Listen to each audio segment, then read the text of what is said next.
Dive in. Welcome, everyone. So before we dive in and move into the agenda, I wanted to create some space for JR, and Ali to kick us off. So JR, Thanks, Ben. Can everyone hear me? we got you. Great. So hello, everybody. My name is Jay Giska. I'm the Cleaner Air Oregon Program Manager. I'd like to welcome you all here today for the third meeting of the Air Toxic Science Advisory Committee, or ATSAC. This committee was reestablished by rule in 2021 to provide subject matter expertise to the Oregon DEQ and Oregon Health Authority for the purposes of periodically revising the air quality standards that DEQ uses to regulate the industrial emissions of toxic air contaminants. We refer to these standards as toxicity reference values, or TRVs. As part of the TRV review and update process, DEQ allows members of the public to petition the agency regarding specific pollutants and their standards. The intent of today's meeting is to discuss one such petition related to the acute or 24-hour TRV for manganese. Scientific materials will be presented by the petitioners, followed by a guided discussion among the ATSAC members, which will inform DEQ and OHA on what updates, if any, will be proposed for the acute manganese TRV. ATSAC is composed of volunteer professionals in the field of toxicology, and it is important to note that ATSAC is not a policy-making body, that no consensus is required at the close of today's discussion. Additionally, today's meeting will not include discussion of policy or fiscal implications related to the petition, but will be limited to scientific discourse only. I'd like to thank you all for being here today, both the petitioners and the ATSAC members. We look forward to a productive discussion. And now I'd like to turn it over to DEQ's Air Quality Program Administrator, Ali Mirzakhalili. Thanks, JR, again, and thank you to the ATSAC members for being here today to share your expertise with us. I really appreciate your presence. As JR mentioned, the Clean Air Oregon program provides our air quality permitting, but with the tools that they need to make sure that they issue permits that protect public health. Central to the important goal of accomplishing this is making sure that we maintain our standards, and in this case, that as mentioned, the TRVs are central to that function, and we maintain it up based on the most up-to-date science. So again, we thank you for being the prominent scientists here to joining us, and we can't achieve this without your expertise and support. We appreciate you dedicating the time and volunteering to be a part of this process. And I also want to recognize the petitioners for engaging with us today and being part of the process. We look forward to a productive and engaging dialogue here and a good discussion. And again, we also can't accomplish this without our partners in Oregon Health Authority. I want to acknowledge that partnership. It's they bring in expertise and much needed support for us here. And I want to turn it over to OHA before we proceed here. I don't know if there's any way to opening remarks. So thank you again for being here. Thanks, Ali. Does anyone at OHA David, you want to just say hello? And yeah, I can say I'm David Fair. I'm a toxicologist with the Oregon Health Authority, and we've been working with DEQ on this process since the beginning of the program, and it's been a really strong partnership, and we appreciate being able to participate. And I think that we'll have a lot more conversations as we go through the process. So Holly's going to be doing most of the talking. well, you got your talking in there, David, so I appreciate that. Well, thank you, JR. Thank you, Ali. Thank you, David, for those welcoming and reminders of kind of what brings us into the space today. So why don't we do some introductions, and then I'll walk through kind of how we're going to move through our time together. But we'll start with introducing our Science Advisory Committee members. So can we start with John B? Okay. You caught me looking at the ATSDR document. Sorry.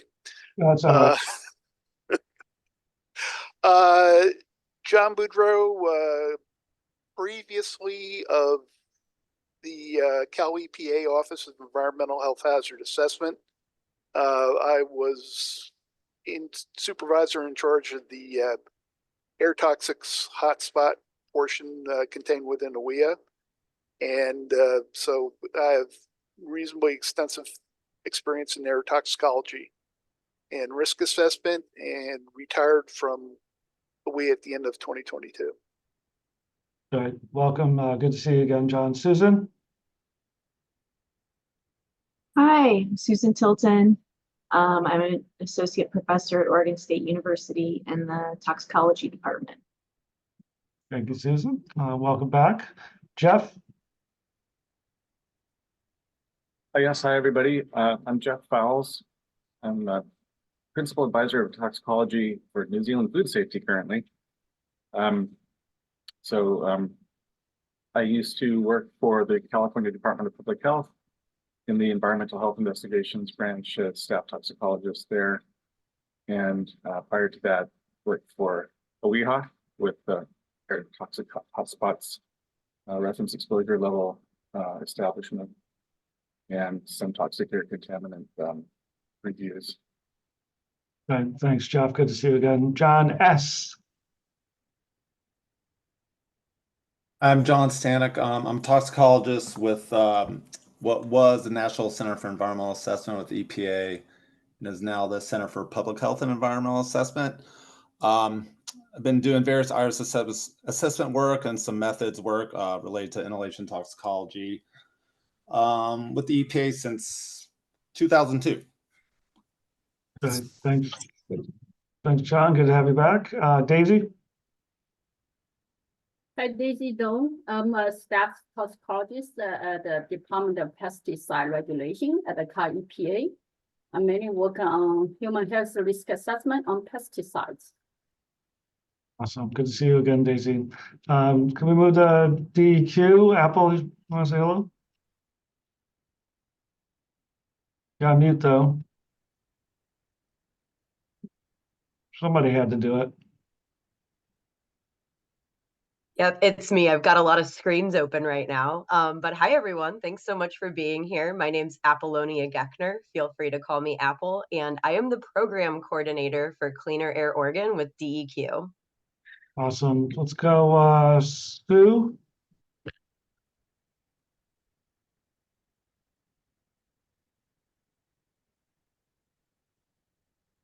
Oops. We see you making your way in. There you are, Sue. Sorry. Hi, I'm Sue McMillan. I am an air toxics science and policy analyst. I help a lot with Cleaner Air Oregon. And yeah, that's it. Great. Thank you. Welcome. So we're going to switch back to ATSAC introduction. John Vandenberg, welcome. Can you say hello, introduce yourself?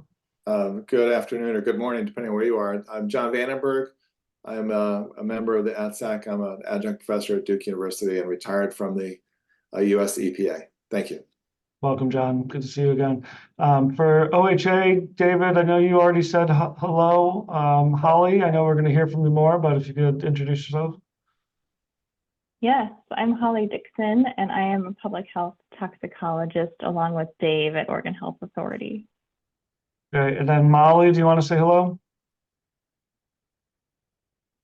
Sure. Hello, everyone. Thanks so much for being here today. Molly Natariani. I'm the Environmental Assessment Unit Manager, and I work with Holly and David.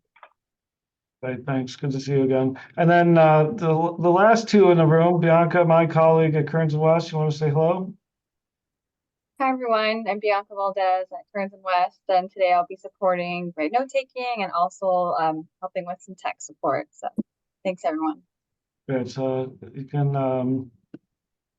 Bianca will help make sure that we're seeing what we're supposed to be seeing and transporting people in and out of the of our panelists as we go through the day. And then last but maybe not least, Ben Duncan. I'll be facilitating today again with Kearns and West as a third-party impartial facilitation team. So if we can pull up our slides.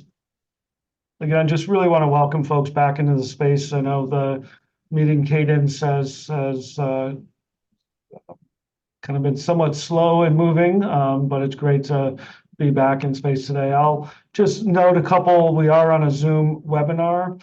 So only the panelists have the ability to speak. We are recording, as you heard at the beginning of this meeting. And this conversation will be available on the ATSAC website just in a few weeks. We do have closed captioning available if that helps your participation. If you look at the bottom of the screen where it says show captions or CC, if that's helpful for you, please enable that feature. And the chat and Q&A functions are disabled, I believe, for this. I don't see them for me. John, did you have a thought on that, or are you just making noises? No, I'm just getting organized. Thank you. Sorry. No problems. And then, so please just bring the conversation into the room. It really is the intent to have discussion, open conversation, and discourse amongst the ATSAC members. We can go to the next slide.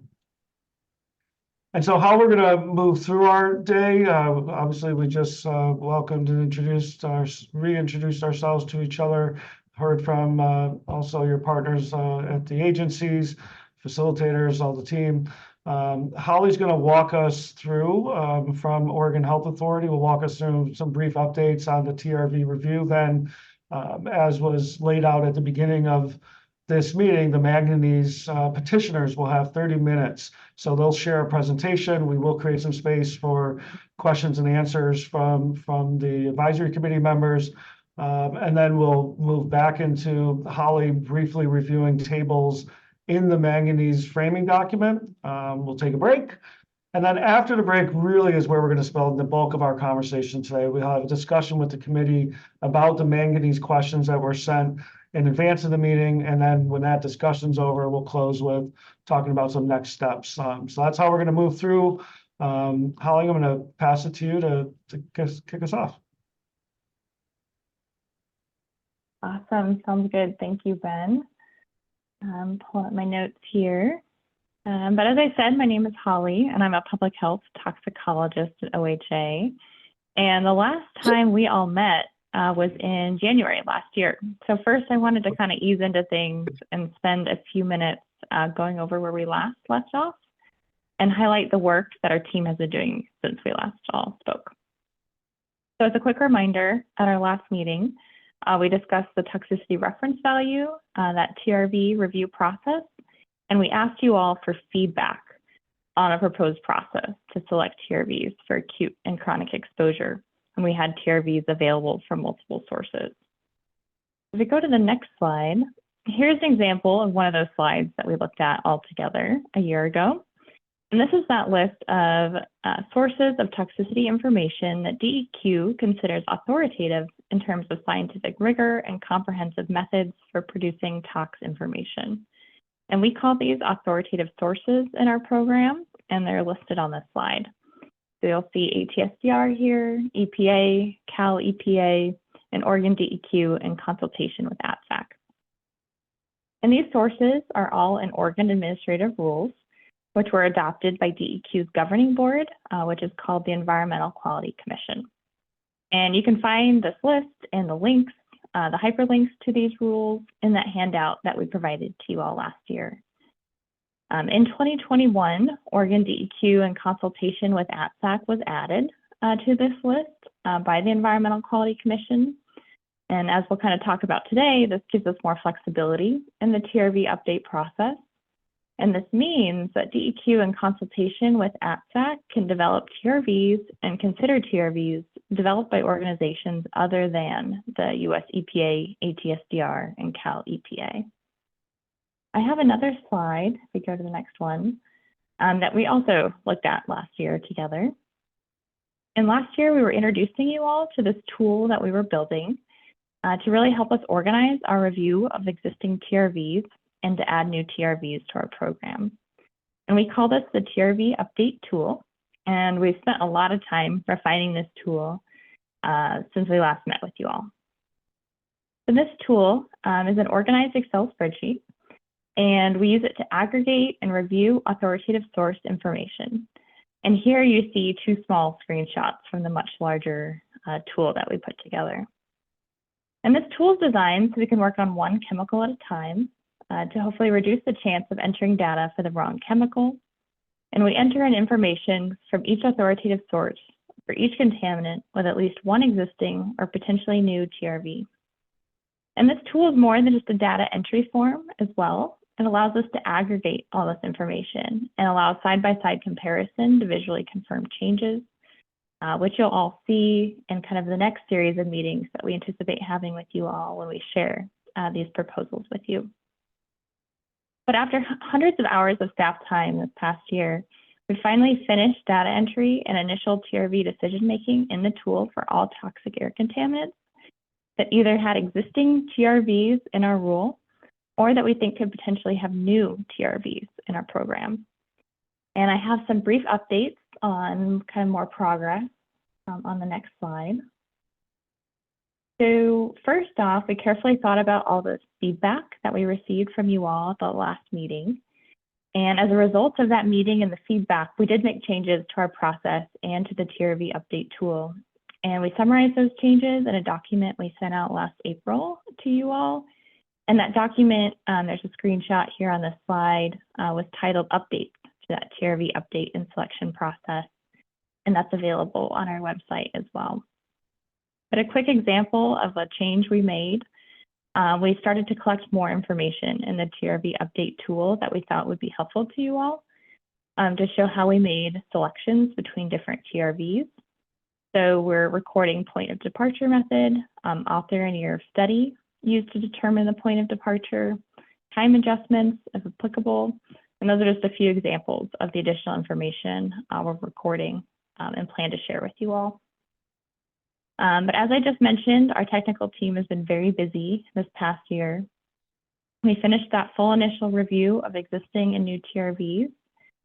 So that means we reviewed at least 4 sources of TRV information for around 1,200 potential TRVs from 400 toxic air contaminants. So we reviewed and recorded information on those values, critical studies, uncertainty factors, developmental hazards, and more.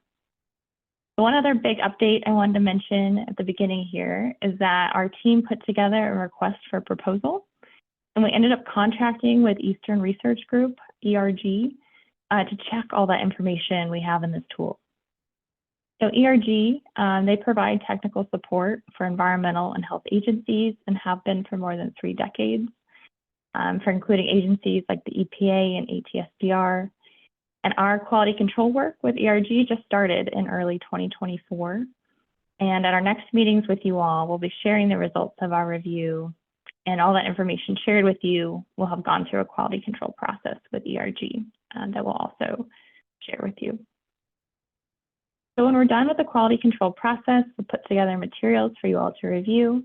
And I plan to have a series of meetings with you all to discuss those proposals and our selections. And we can share a little bit more about what we envision for those follow-up meetings with you all towards the end of our meeting when we get to the next steps portion. But I wanted to now switch and talk about the one other component of this TRV review process, which is the topic of today's meeting, and that is petitions for TRV changes. Go to the next slide. I have general background that you probably all saw in that framing document we sent out. But as part of the TRV review process, DEQ Oregon Administrative Rules give an option for members of the public to submit petitions to suggest TRV updates. And DEQ welcomed petitions, and they were due to DEQ in late 2022. And DEQ received one petition through this process to change DEQ's TRV for acute exposure 24 hours to manganese. And for brevity, today during this presentation and in the framing document, we refer to this as the acute TRV. And this petition was prepared by Bridgewater Group, a consulting firm that works extensively with sources in Oregon on air quality permitting actions, including Cleaner Air Oregon risk assessments. And the toxicological information and analysis for the petition was provided by Tox Strategies, a scientific consulting firm and they are here today and will also give a short presentation on the petition. Really, overall today, DEQ and us at OHA, we're seeking feedback from you all on this petition. I have a short slide next that kind of just goes over the general numbers that we're talking about. So the petition proposes to increase the DEQ acute manganese TRV from 0.3 micrograms per cubic meter to 5 micrograms per cubic meter. And the 5 micrograms per cubic meter is consistent with the 24-hour ambient monitoring comparison value developed by the Texas Commission of Environmental Quality, also called TCEQ. However, as you all read in the framing document, while the TRV proposed in the petition is equivalent to the Texas TCEQ TRV, the petition proposes a slightly different set of uncertainty factors than the ones used by TCEQ, and those are discussed in detail in our framing document. And then staff at Talk Strategies, which I'm sure they'll talk about, also published a peer-reviewed manuscript on this topic, on the acute TRV development. And today I'll refer to this work as Perry et al., also referred to as Perry et al. In that framing document DEQ sent out. And the manganese acute TRV proposed in Perry et al. Is also equivalent to the TCEQ TRV and petition TRV. And as we'll talk about, and you'll see in the tables we provide, Perry et al. Proposes yet another slightly different set of uncertainty factors than the ones used by TCEQ in the petition, and those are compared in our framing document as well. So one last slide. I'm going to zoom out here a little bit back to the agenda that Ben went over. But the plan next is that you'll all listen to a presentation on that petition from Talk Strategies. Then you all will discuss the petition and DEQ specific questions. And those questions are all listed on today's meeting agenda, and that we also have them on slides to help guide the discussion as well. And during the discussion, DEQ and OHA will be listening really closely and gathering feedback from you all on the petition.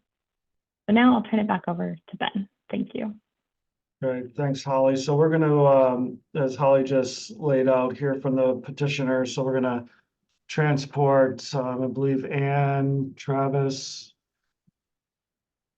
Camry. I'll have to have you teach me the name, how to say it. It's Camry. Yeah. Camry, okay, just as it's spelled. So just as some additional context, on the fall of 2022, part of the TRV review and rulemaking, DEQ solicited petitions from the public to add or remove chemicals from the priority list, or to remove a chemical from the TRV list, or revise or add a TRV. And the Bridgewater Group submitted a petition to change the acute value of manganese. The information in that petition was prepared by Talk Strategies, who is here today and going to walk us through the methodology. So just structurally, y'all have 30 minutes total for a presentation and Q&A with the ATSACs. So we encourage our advisory committee members to ask questions about the proposals, uncertainty factors, as Holly was just outlining. If we don't have enough time in the 30 minutes, I believe you all have agreed to stick around. And so as we get into our deeper conversation later in our agenda, we can pull folks from Talk Strategies back into the discussion later in the meeting. And so with that, I don't know who's kicking us off. I can. Travis, Hi, I'm Travis Quarles with the Bridgewater Group. Apologies for my voice. I'm a little under the weather, so I'm going to keep it brief, but I just wanted to thank everyone that's here today for your time. And especially the ATSAC members for volunteering your time to help make sure that the programs in Oregon are protective of the public, and also are something that we will be able to use for years to come to rely on. And I want to say just thank you for the opportunity to present this today, and I'm going to turn it over to Talk Strategies at this point. Thank you. Okay, can everyone hear me? We got you. Yep. All right. Well, I'm Camry Perry with Talk Strategies, along with my coworker Ann Verweel, and we are very excited to present our work on our derivation of manganese 24-hour acute inhalation guideline. And before we go further, I want to just give a brief introduction to what we're presenting. As opposed to most other regulated compounds, manganese is unique since it's an essential nutrient and it's necessary for proper functioning of the body. And since manganese has a U-shaped dose response curve, too much or too little manganese is problematic, and levels in the body do need to be kept in the middle. Our proposed air level of 5 micrograms per cubic meter wouldn't really increase a person's internal stores of manganese. Plus, from the literature, our proposed short-term level of 5 micrograms per cubic meter would be health protective for years of exposure, not just acute exposure. And lastly, ODEQ's preference is that acute guidelines be developed from acute toxicity studies, and our short-term value is based on short-term studies. So next slide, please. So, as I mentioned, I'm Camry Perry. I have a master's in toxicology and pharmacology, and I have extensive experience as a state regulator, specifically with the Texas Commission on Environmental Quality, and experience as a consultant. My colleague, Ann Holbrauer-Wheel, has a master's in public policy, and she has over 20 years in environmental risk assessment consulting in California. And we both have extensive experience in human health risk assessment, evaluating air emissions, Superfund, developing guidance, exposure and toxicity evaluations, as well as metals. Next slide. So manganese is an essential element, so therefore it's beneficial at low concentrations, and its absorption as well as excretion is controlled by homeostasis. And as you can see from the figure at the right, manganese is critical for neurodevelopment, and it exhibits an inverted U-shaped dose response curve. During development, both manganese deficiency as well as excess can cause neurocognitive effects. And through homeostasis, background levels are in the optimal range for health, and this is indicated in the figure in the green section. Since manganese toxicokinetics are not linear, deriving toxicity criteria has been challenging since standardized uncertainty factors don't always apply. Neurological effects are the most sensitive endpoints for chronic exposures to manganese, but respiratory effects can occur with acute exposures. Next slide. Our objective was to develop a 24-hour acute health guideline value, protective of both respiratory as well as CNS effects, and use current physiologically based pharmacokinetic PBPK models to address the potential for manganese to accumulate in critical brain compartments such as the globus pallidus during sensitive developmental life stages. We derived an acute 24-hour guideline for manganese inhalation exposure of 5 micrograms per cubic meter, and this value is based on 3-week, 90-hour monkey studies evaluating respiratory effects, the Dorman et al. 2005 study, as well as oxidative stress markers in the brain, the Erickson et al. 2008 study. And we will discuss the uncertainty factors we applied in more detail later in the slides. Our PBPK modeling was used to confirm that 5 micrograms per cubic meter for 24-hour acute exposures does not significantly increase manganese in brain tissues, specifically the globus pallidus as well as other regions. And the globus pallidus is the primary target tissue for both manganese accumulation as well as neurotoxicity. Next slide. There are various published PBPK models for manganese, and they can predict manganese accumulation in sensitive brain compartments, including the globus pallidus, from oral and inhalation exposures and across multiple life stages. PBPK models are particularly useful for manganese to help address the challenges of assessing manganese accumulation, considering both homeostasis as well as potential neurotoxicity. From 2 different UNIDOL publications for our modeling, we use the lactation infant and the child adolescent adult model codes. And the child adolescent adult model code predicted higher concentrations of globus pallidus concentrations of manganese. So that's the one that we focused on. We evaluated potential outcomes for 2 short-term exposure scenarios, both assuming 5 micrograms per cubic meter manganese. The first one we called our monthly exposure scenario. We assumed a 24-hour inhalation exposure once a month from birth throughout life to 5 micrograms per cubic meter manganese, then with diet and ambient air exposures set to background concentration. And our second exposure scenario, we called it the 3-week exposure scenario. For this one, we assumed a single 3-week period of constant inhalation exposure to manganese at 5 micrograms per cubic meter at age 3, since the model predicts the highest manganese concentrations in the globus pallidus at approximately 3 years of age. And then we set diet and ambient air exposures to background levels. And this 3-week exposure scenario was the one that had the highest tissue manganese accumulation. So this is the one we generally focused on going forward. Next slide. So the figure to the right is an excerpt of a figure from our 2023 publication, as well as a 2024 poster that we presented at the Society of Toxicology meeting.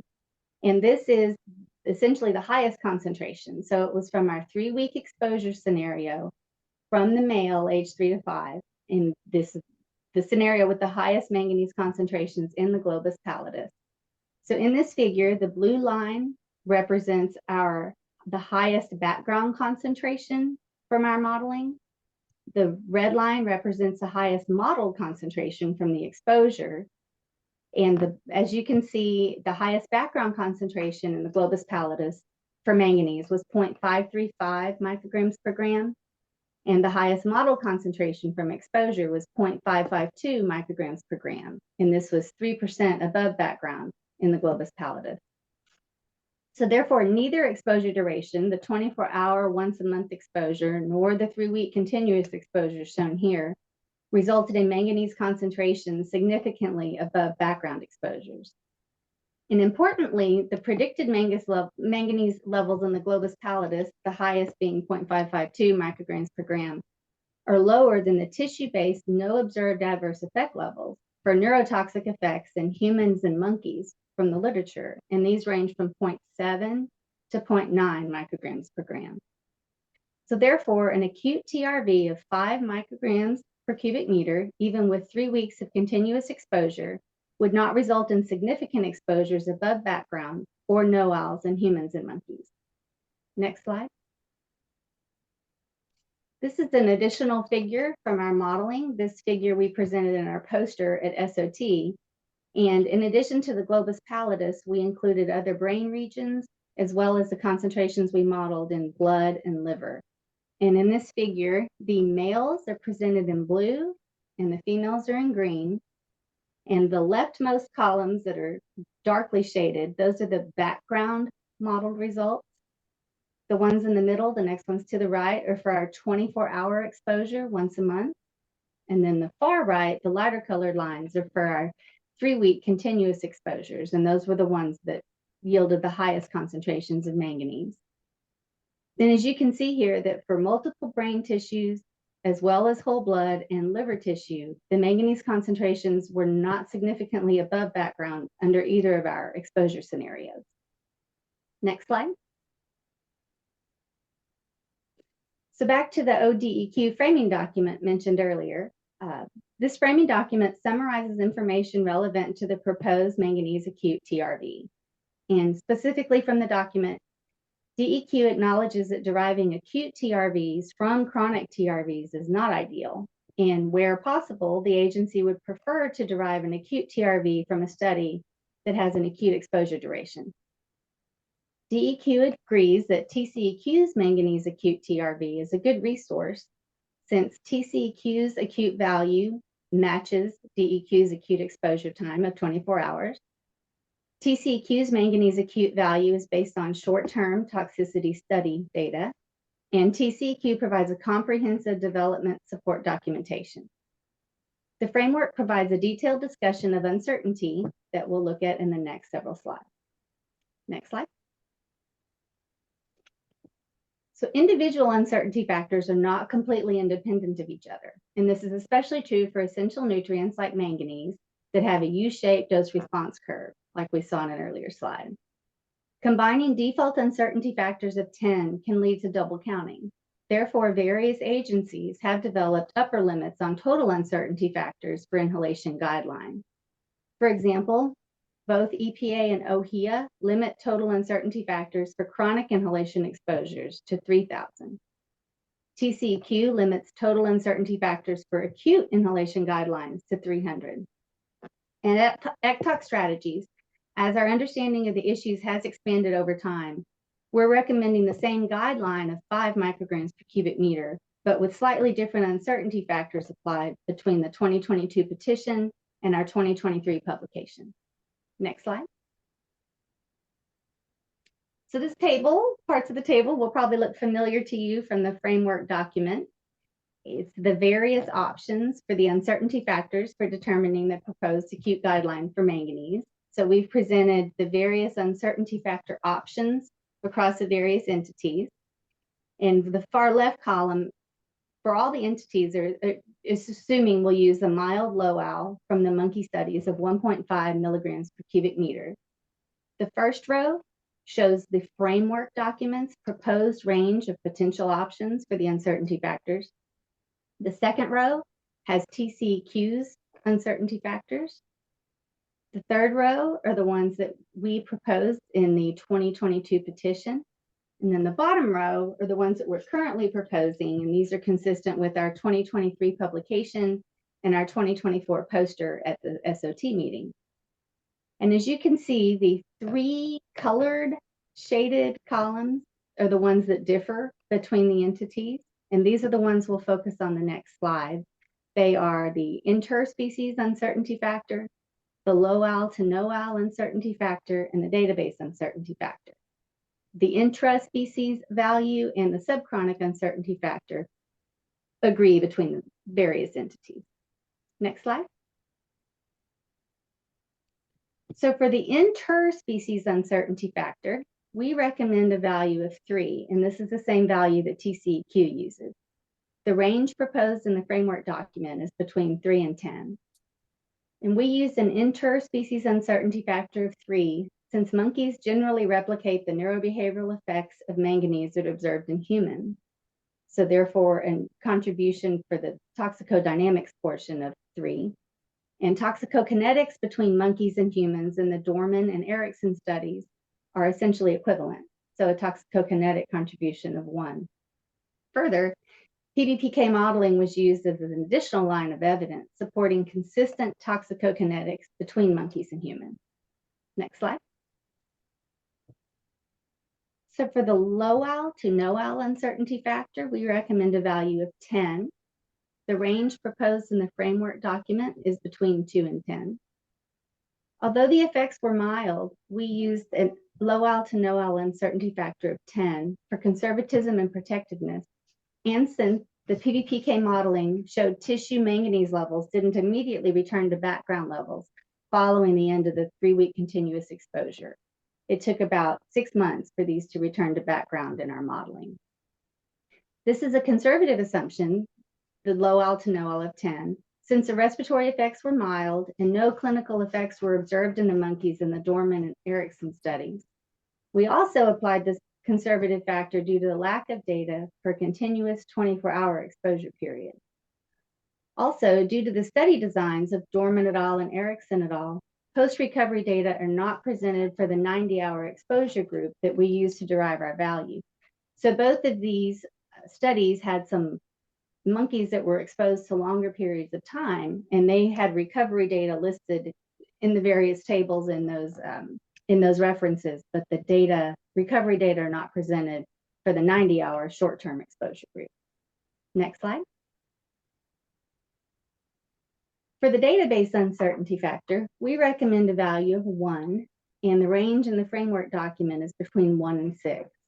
And some general considerations for this database insufficiency factor are that it adjusts for the possibility of identifying a lower or more sensitive effect if additional studies were available. And in determining the database uncertainty factor, one should evaluate the specific kinds of available data and weigh the likelihood that additional studies may reveal more sensitive toxicity or more sensitive endpoints. Next slide. A database uncertainty factor of 1 was used by us because we considered it unnecessary to impose an additional factor for reproductive or developmental effect. And as some examples, in a rat developmental drinking water study with manganese up to 4 milligrams per liter, Oshiro et al. Reported no cognitive impairment among the offspring, even when it was combined with maternal stress. Epidemiologic studies in children have shown cognitive effects in children associated with elevated blood manganese, but the range of blood manganese levels associated with the cognitive effects varies considerably throughout the literature. And importantly, blood manganese levels in our PBPK model were consistent. Next slide. Similarly, Chung et al. Observed neurocognitive deficits among offspring of mothers with both low and high blood manganese relevant to the U-shaped dose response curve. And although we didn't specifically account for this uncertainty, we felt that an additional uncertainty factor is not likely necessary since the PBPK modeling we performed demonstrates that tissue manganese levels in the blood, liver, and brain compartments, including the globus pallidus, are not affected significantly at 24-hour exposures of 5 micrograms per cubic meter manganese. Next slide. Also, our proposed acute guideline of 5 micrograms per cubic meter is conservative relative to various chronic inhalation values from the literature. Bailey et al. Proposed 2 to 7 micrograms per cubic meter as chronic reference concentrations. Schroeder et al. And Gentry et al. Both predicted that homeostasis maintains manganese levels in the brain target tissue at airborne concentrations that are less than 10 micrograms per cubic meter.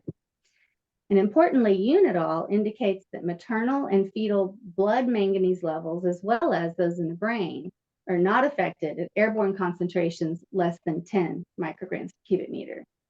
Next slide. So in summary, using PBPK methodologies, our study supports a 24-hour acute guideline for environmental exposures of 5 micrograms per cubic meter, which is the same as the value set by the TCEQ. Essential nutrients do have unique pharmacological and toxicological properties. Therefore, they require alternative considerations in setting guideline levels in consideration of background tissue concentrations that are beneficial. Our PBPK modeling demonstrates that the guideline is protective of both respiratory as well as CNS effects, since manganese is not expected to accumulate in key tissues. Next slide. We recommend a combined uncertainty factor of 300 be applied to the point of departure in monkeys of 1.5 milligrams per cubic meter based on the following individual uncertainty factors. An interspecies uncertainty factor of 3 for similarities in neurobehavioral effects as well as toxicokinetics between monkeys and humans. An intraspecies uncertainty factor of 10 for sensitive human subpopulations. And this is conservative since we perform PBPK modeling for sensitive life stages. A low-al to no-al uncertainty factor of 10, and this is the conservative assumption since the effects observed were a mild low-al. A subchronic uncertainty factor of 1, since the key study was 90 hours, which is longer than the target of 24 hours. A database uncertainty factor of 1, since manganese is an essential nutrient necessary for development. Our PBPK modeling indicates that our proposed 24-hour guideline of 5 micrograms per cubic meter is not expected to significantly increase critical brain compartment, blood, or other tissue compartment manganese concentration over background or the NOALs, and the guideline is low compared to published chronic thresholds. Next slide. We've included our references on the next couple slides, and we are happy to address any questions. Thank you. Great, thank you. Well, let's open it up. We have right about 10 minutes for some Q&A, and just as a reminder to folks, our petitioners will be here throughout the rest of the meeting. So when we get into our discussion later on, we can bring them back into the room for any specific reference to what they just provided. So I do want to open it up if there's any questions. Start. Yes, John Vandenberg and then Jeff Foles. I'm on mute here. There we go. Thank you for your presentation. I appreciate that very much. I was reading through your publication, and I wonder if you could clarify for me just a couple of questions about the exposure scenarios that you did model. in your 24-hour exposures at 5 micrograms per cubic meter, you chose to model those as an exposure occurring once per month throughout life. Could you explain why once per month and not once per week or once per every 2 weeks? Why once per month? Where'd that come from? That was essentially what we felt would be appropriate for like a 24-hour regulatory guideline concentration as a reasonable amount that, you know, someone might be expected to be exposed to if that were set as a guideline concentration. And I believe that the TRV also is something like based on exposures with 5 years of MET data as well. So and it's the highest concentration. So there is that piece as well. But I guess the other piece was we did the 3-week continuous exposure scenario because the Oregon DEQ does have like exposures of a few weeks. So we felt like that would be more conservative and would give us addressing that potential time frame as well. So, and my colleague may have some other input as well. Yeah, I agree with what Camry said. I think we're thinking about it in a regulatory perspective. And if you're operating a facility and occasionally you exceed an acute guideline once a month, what does that mean? Or you're at the acute guideline. And then the case of what if something happens and you're at the acute guideline continuously for a few weeks? So, you know, the acute guideline is designed for short-term unusual circumstances and is much, you know, you can't exceed the acute guideline forever without exceeding the chronic at the same time. And so the acute guideline has a shorter time frame for exposure for that reason as well. Well, you may have just answered my second question, which was regarding the 3-week exposure scenario. I'm not really saying what that level of exposure was. Was that at 5 micrograms per cubic meter for 3 weeks? That's what you're saying? Yes. Okay. I didn't actually see that in the publication. It wasn't clear to me. So, and then you made a comment that it was several, maybe 6 months before level returned to background. Was that after the 3-week or the 24-hour? Can you elaborate a little bit on that, please?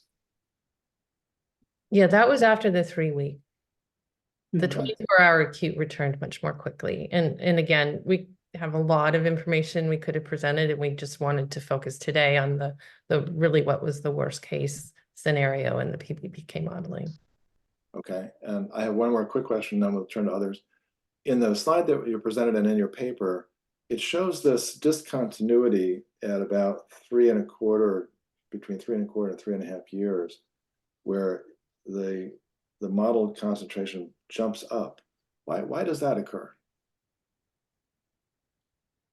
We did not involve all of the people that worked on the paper with us, so we don't have the person that's most familiar with the modeling on the call today.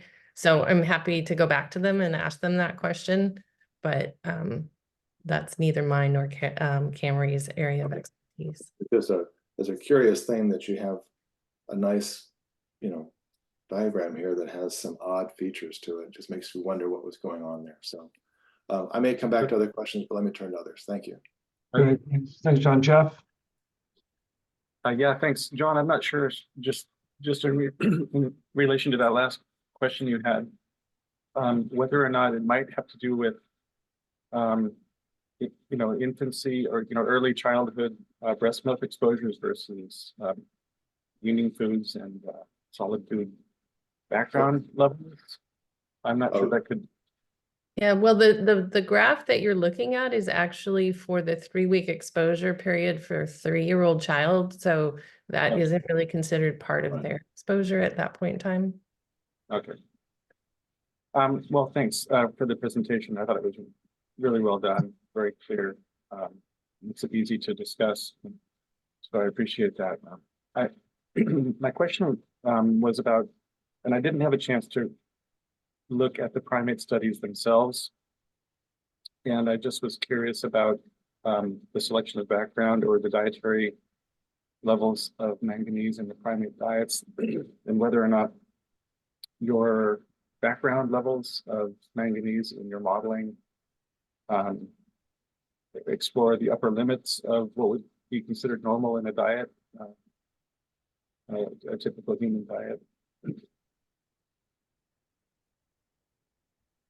So the background levels in the modeling were based on the background levels used by the PBPK modelers that wrote the papers that we relied on for the model. And so that, comparison to the background levels in the studies from which the point of departure was derived, we did not make that comparison directly. We relied on the PBK modelers to provide us with the typical ambient background exposures. Okay. I mean, it's just that, there is a range of, what would be considered normal. So I was just, in the human diet. So I was just wondering if the upper limits of that were explored or used in the modeling, since we're talking about acute exposures and acute effects. I think the conclusions would remain the same, however, even if your background was higher, then your contribution from this acute exposure as a percentage of background would go down. And so at this ambient background level that we've modeled, it's a 3% change. If you increase that, your percent change is going to go down. Sure. No, yeah, it would just be a risk cup sort of approach, I guess, or consideration. Yeah. Awesome. Thank you, Jeff. Let's go John and then Daisy. Yeah, just kind of a clarification back on the slide that dealt with the cumulative uncertainty factors and caps and double counting. I believe IRIS is similar to WIA. I know definitely what WIA does not have a cap on cumulative uncertainty factors per se. It's more like if a cumulative uncertainty factor becomes larger than 3,000, then the data set is considered to be uncertain enough as to preclude consideration, for constructing a REL, be it acute or chronic. So it's not a uncertainty factor interactivity concern. It's more, and it's not a cap. It's more, we'll use that data set, we won't use that data set. So just because this may become an issue later on in the discussion. So I just wanted to kind of clarify that at the outset. Good. Thank you, John. Daisy?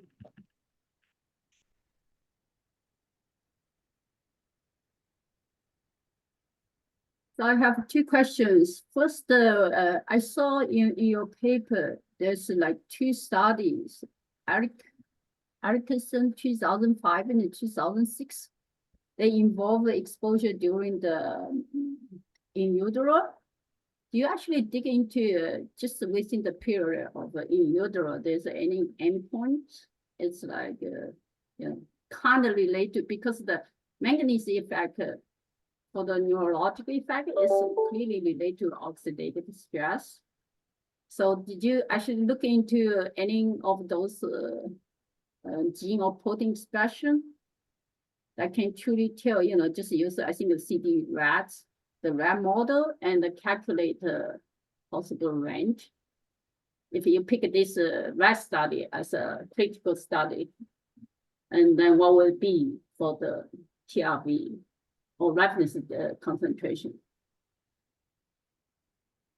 Yes, my first thought was because of were rat studies, they weren't as applicable to humans as the monkey studies were. So we just didn't put as much emphasis on those. They don't necessarily replicate the human's neurotoxic effects as well. And, because even the breathing and the toxicokinetic, all those different portions are different. So definitely if we, had pursued the rats, if that was a better model, definitely looking at the in utero and the potential developmental effects would have been the way to go. Yeah, because in laboratory setting, usually we, so few times we can get a monkey data. So actually using rat was very conventional for us to derive any laboratory values. And also with this, if possible, you can see a dose response. and they will give you, you can modeling the data, and just, the monkey study to me is, of course, I agree. I think you guys present a very strong case, but on the other hand, it was only a single dose. That's also the downside of the monkey study.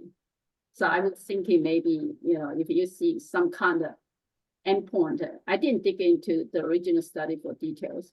If you can see some endpoint, it's related in utero exposure, and maybe you can do some modeling and give us some kind of value just to see how well it is. So another question is for you choose the 2 monkey study. So I was curious why you did not adjust for the duration from the exposure to 24 hours. Because clearly, if you expose for 6, I think the monkey is 8 or 6 hour exposure. 6, yes. Yeah. If you expose for 6 hours, completely different from exposure for 24 hours. So, one is just basically we already see, if you expose much longer, definitely there's an effect than the short-term, 6-hour exposure. Another is it's a very standard, both in US EPA and even in CAR EPA. We always adjust for the duration for the 24-hour calculation from any animal study or even human study, from 6 hours to 24 hours. So I don't know why you did not do the adjustment. I think there's a couple things that are somewhat unique to the manganese, so that the animals were exposed continuous days. So they may have had hours where they were not, but they were exposed day after day. And we do see that the manganese doesn't immediately go back to background within 20 minutes or something very short like that. And so it seems, particularly with manganese, that this kind of somewhat intermittent but continuous exposure was sufficiently relevant. Yeah, but you cannot, describe the possible some kind of little bit recovery after you stop after 6 hours, and instead if you go over to 24 hours, maybe it damages to a certain point. We have a long-lasting effect that cannot be recovered. So I'm sure, there's to me, this, unless you have a very strong reason not doing so, you need to adjust the duration from 6 hours to 24 hours to derive the 24-hour TRV. Because when you use the 8-hour TRV, then that's a different story. When you use a 1-hour TRV, we also use the Cabarol to do the adjustment. And to a certain point that the tissue couldn't be repaired, then it's a long-lasting effect. If you just expose for 6 hours, then you wait another 12 hours and they kind of recover or adapt, and then another, the level is not high per se, then it's kind of, the body can adapt to it. But if you go 24, then I think maybe it's a completely different story. So I would, unless there's a strong reason, I would follow the duration adjustment, because it's a practice by all regulatory agencies. We do that when we do the 24-hour TRV. EPA does that too, and I don't see any other agent, like some people didn't do that. And I think even OE has original chronic, they adjusted for the duration by using the amount of air inhaled. Yeah, they didn't using the hour, but they do, like if you, for the workers, for the original study, I think that DQ used to derive the acute TRV, they use like 10 to cubic meter compared to 20 cubic meter. They use the volume, inhaled volume, to adjust for the duration from the worker compared to 24 hours. So yeah, I think that's many my questions. Thank you. Thank you, Daisy. Well, I thanks for, we let that go a few more minutes because I think those were important questions and some context that's going to help set a bit of our conversation for this afternoon, for later in our agenda. So, Holly, I'm going to pass it to you, and then we're going to take a break. So we'll present some of the and review tables, and introduce a worksheet that hopefully is helpful. But before we do that, thank you, Anne and Kemery, Travis, if you're still out there. So hang tight. I imagine there might be more requests for y'all to engage in conversation as we move through our agenda. So thank you for being here and all the work that you did. Appreciate it. Thank you very much for having us. Yep, Holly. Awesome. Yeah, thanks everyone.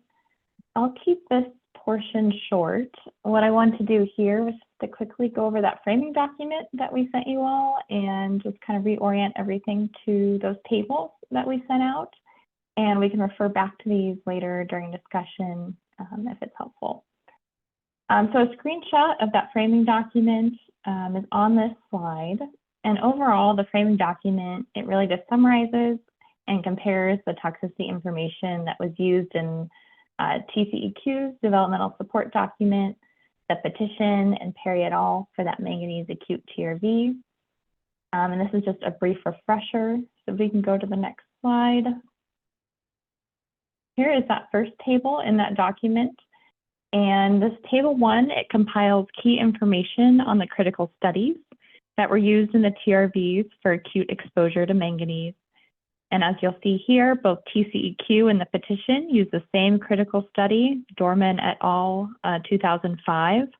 And then Perry et al. Uses 2 critical studies, in addition to Dorman et al. 2005, that Erickson paper et al. 2008. On the next slide, while TCEQ, the petition, and Perry et al. Use the same point of departure, they all use different uncertainty factors to calculate a 24-hour acute manganese TRV. Those differences and similarities in uncertainty factors are summarized here in Table 2. And on the next slide, I know this is too small to read on a slide, but I wanted to remind you all of Table 3.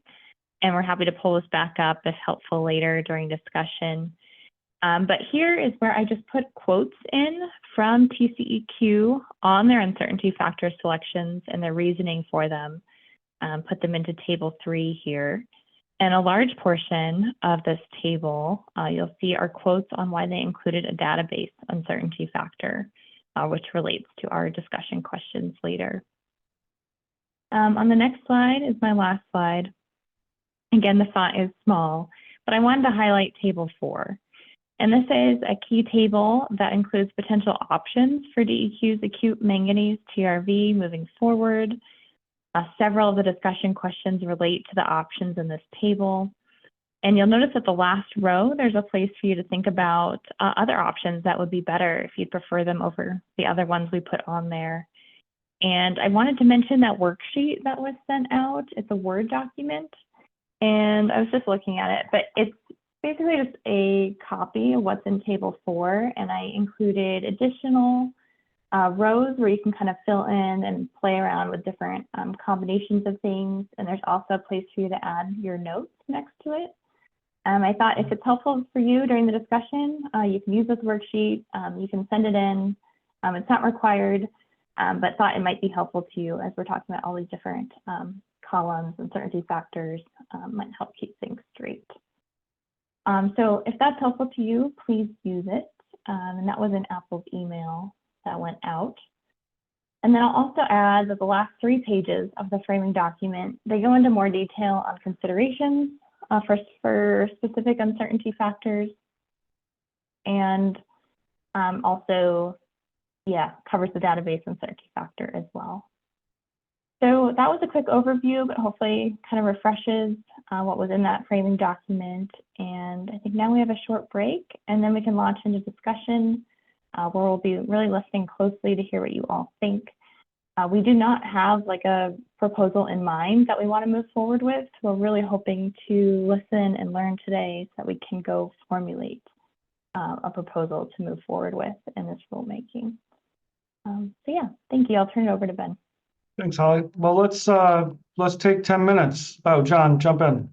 It would be helpful to me if you could email to us the slides that were just used. Not the ones from Holly, but the ones from Gary. I don't have your name. Strategies, yep. Gary. If that's possible, that would be helpful for me to have just as per reference. Good. Apple, is that? Yeah, so John, the full slide deck that includes the presentation that you just saw from Talk Strategies, that was sent to you all, I believe last Friday, but it's also available on the website. So if you'd like, I can just go ahead and email to you to a link on the website. That would be great. Thank you very much. Perfect. Awesome. Well, with that, let's take 10 minutes. It's 1:06 on my clock. We'll come back at 1:16 or whatever time that is, 10 minutes from now on, whatever time it is for you. So we'll see you in 10 minutes.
Okay, we're at 116. So bring folks back in. So if you're an ATSAC member, if you could give a raise hand or a camera on or some indication that you're back with us, that would be great.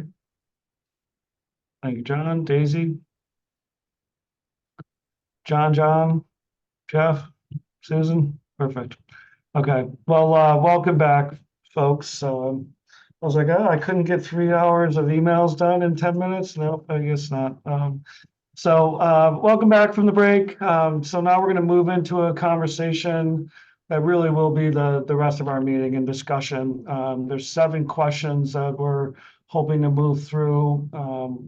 They've sent around the discussion worksheet, so you can fill that on your own, both for capturing for the record, but also to help us move along the conversation. So please, use that workshop if it's helpful for you, and then you can send it into DEQ team if you'd like. And there's instructions on the worksheet how to do so. So I'm going to really ask that each of you have a chance to weigh in on each of these discussion questions. You can raise clarifying questions or other kind of things that come up for you during this period. As a reminder, we do have the petitioners in the audience. We can bring them back in if there's questions specific and related to the petition. So we have 7. Some may move more than others, but I'm going to really try to make sure we get through all of them. And we'll use it's 117. We'll shoot for 10, 15 minutes or so probably per question, but really try to take the time that we need to move through each component. So, John, I think that's your hand to say that you're back, right? Yes, there it goes. Thank you. But good use of the hand raise. Appreciate it. So let's dive into the first question.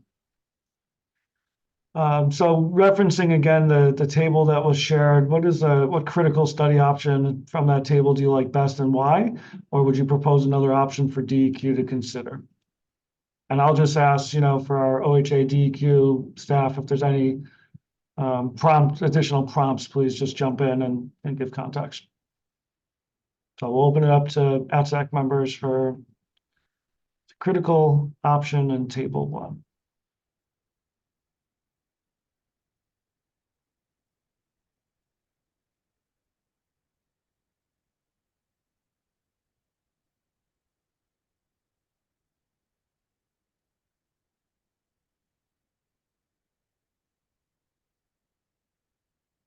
John Boudreau, please. Thanks for kicking us off. Yeah, it was kind of like, hate to be first in the line, but Somebody's got to do it. You got to do what you got to do. Yeah, actually, with regard to the critical study, it was pretty informative that neither ATSDR nor AWEA chose to develop a acute REL or MRL, respectively. And the quote ATSDR, the available data on the toxicity of inhaled manganese was considered inadequate for derivation of acute or intermediate duration inhalation MRLs. And really to come right down to it, neither Dorman 2005 nor Erickson 2008 are really especially good studies. I mean, you're talking about a freestanding low well with no controls. So it's, is that the study that you really, are those the studies that you really want to hang your hat on? And I'm assuming that was definitely the case for Dorman. I don't have a copy of Erickson 2008. The Dorman study was included on the Tox Strategies slot submission, but I didn't see Erickson 2008. So if that is available, it would be nice to be able to see that. But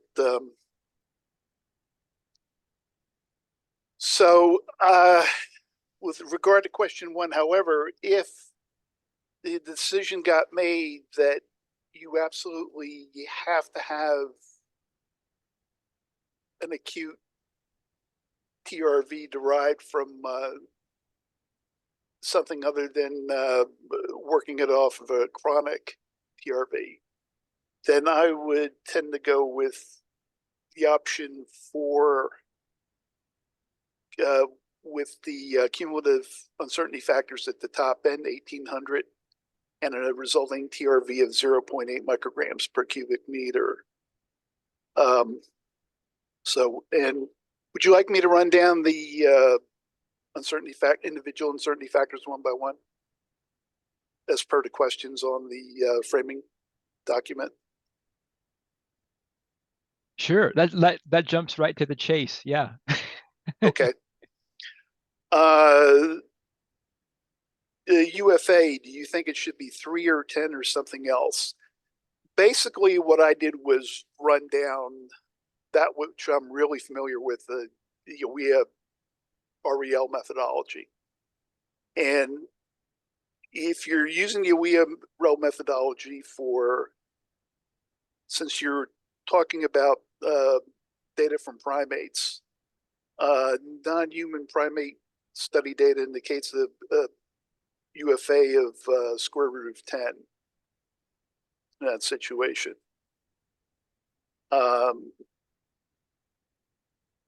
Question 3, do you think the UFH should be 10 or something else? You can split that into 2 parts. The kinetics, toxicokinetics part of the uncertainty factor and the toxicodynamics. And using the UWEA methodology, you would, for the kinetics part, you'd use square root of 10 to account for residual susceptibility differences, since you do have some degree of use of information from PBPK modeling, but it wasn't directly used to develop an internal dose that the TRV is based on. And then the UFHD, which is looking at toxicodynamics, should be 10 to account for potential additional susceptibility differences that you might see in children. I mean, here you're looking at both respiratory system toxicity and neurotoxicity. And these are both things where, early life exposure can have a big impact. Children are especially susceptible. So, and this would result in the combined UFH of 30. For the UFL, 2, 3, 10, or something else. In this case, we would consider that a mild effect, no AAL, and would use a UFL of 6. Then for question number 5, for the UFD, do you agree with the petitioner's enough evidence to not have a database uncertainty factor? Why or why not? And do you agree with the TCEQ database UF of 6? Has the framing document pointed out pretty well, substantial uncertainty exists regarding potential manganese neurodevelopmental toxicity in humans. One piece of data that especially comes to mind is the Taxer 2003 study, where increased cord blood magnesium concentrations were correlated with the decreased psychomotor development at 3 years. And there are a number of other human studies that raise that concern. But I believe that pretty much indicates, since there's a lack of animal or quantitative neurodevelopmental study data that can be used at this point in time, that alter the proposed TRV, that the use of the UWEA REL UFD of 3 would be a good idea at a minimum. And then for the total uncertainty factor, should be a cap put on the maximum total uncertainty factor. And I generally, like I stated earlier, UWEA doesn't develop health value, doesn't cap cumulative uncertainty factors. but does not develop health factors for chemicals when that cumulative UF goes over 3,000. I believe US EPA, the IRIS program, does the same thing. So I think that would be greatly preferable to capping cumulative UFs at 300 in this case or any other. And then what proposal option in table 4 do you like best and why? I think I'm restating that, but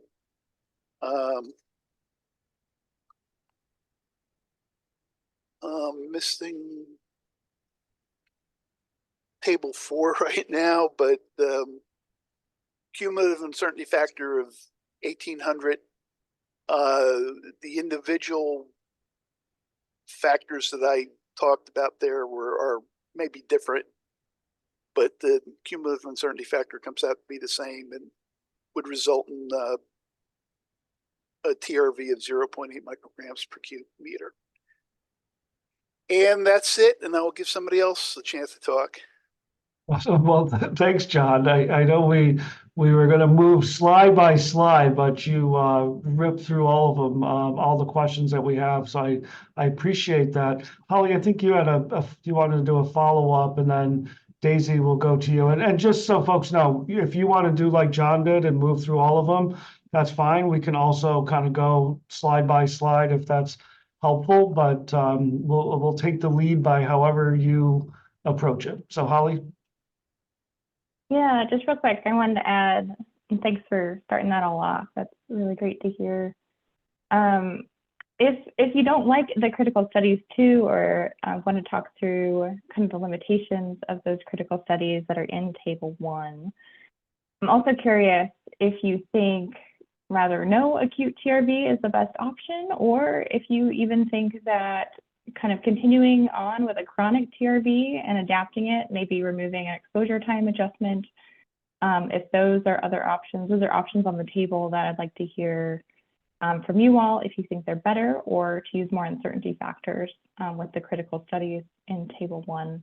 So those are just some follow-up questions that I kind of want to hear based off of your answers to this question number 1 that would help us form our proposal. Thank you. Thanks, Holly. Let's go Daisy and then John Stanek. So John have some revising comments based on Holly's additional question, or do I go ahead? You go wherever you want to go, Daisy, and then we'll adjust the conversation as issues emerge or questions arise.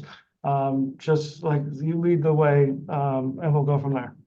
So for the first question, I can't actually agree with the petition based on the 2 studies. Erickson 2008 and the Dorman, I think combine both. The reason is the downside is very clear. It only has 1 dose. You know, that's the major disadvantage of these 2 studies. But if we have to come up, compared to like a non-derived acute TRV or use chronic TRV, I think with the database they presented so far, I would rather go with this 2 studies.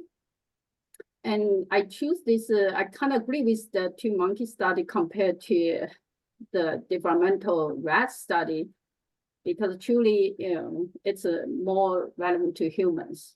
And also the combination of these 2 studies actually kind of give us more than just some kind of gene expression change or protein level, because I haven't seen any regulatory endpoints based on gene expression data.